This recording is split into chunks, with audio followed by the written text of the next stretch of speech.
Je m'appelle donc Erwan Brien, je suis agriculteur sur Saint-Marc-de-Coutais, donc exploitant vaches allaitantes, 230 hectares de surface, dont 130 hectares de marais, dont une bonne partie ici où nous trouvons dans les marais du lac de Grandlieu. Donc ici nous sommes sur un site naturel protégé Natura 2000, donc sur les marais du lac de Grandlieu. Le lac de Grandlieu est donc le plus grand lac de plaine d'Europe. Les 130 hectares sont exploités de deux manières, donc par la fauche, donc sur une 50-60 hectares. Et l'autre manière d'exploiter les marais, ce sont le pâturage. Donc ici, je mets à peu près 120-130 bêtes sur la période d'été. Les fourrages récoltés sur les parcelles sont destinés autant à l'affouragement des bovins qu'au paillage aussi des bovins dans les bâtiments lors de la période hivernale.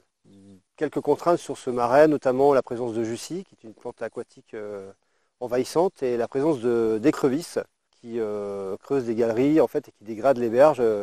Le milieu du marais dans lequel je travaille est un cadre vraiment exceptionnel. La présence des marais permet de pérenniser l'exploitation sur le long terme.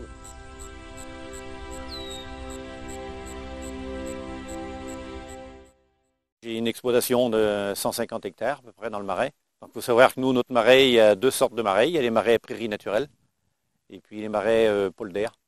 Donc, dans ces pôles d'air, on y cultive, on fait des cultures, blé, févrole, maïs, qui servent à l'alimentation des animaux, puis la paille.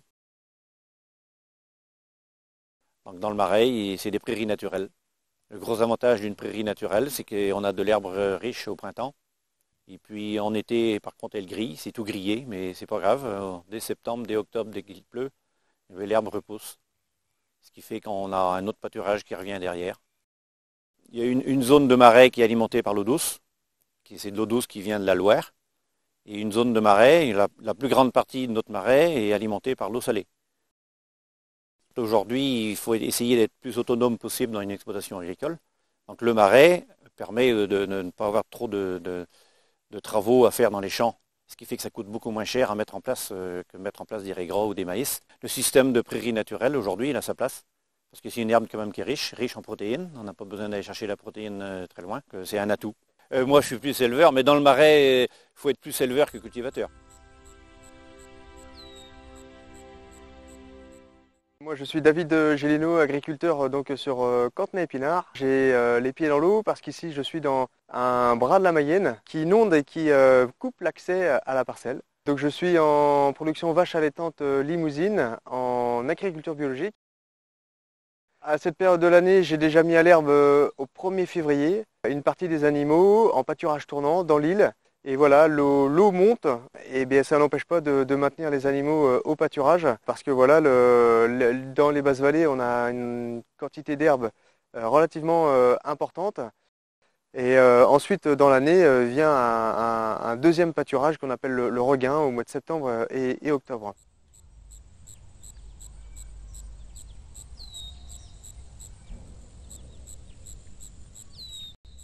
Maintenant, c'est si quelqu'un est intéressé par un système très herbagé avec de la nourriture très simple, herbe et foin, et bien là, les basses vallées correspondent parfaitement à la dynamique, à l'image du pâturage toute l'année pour les bovins.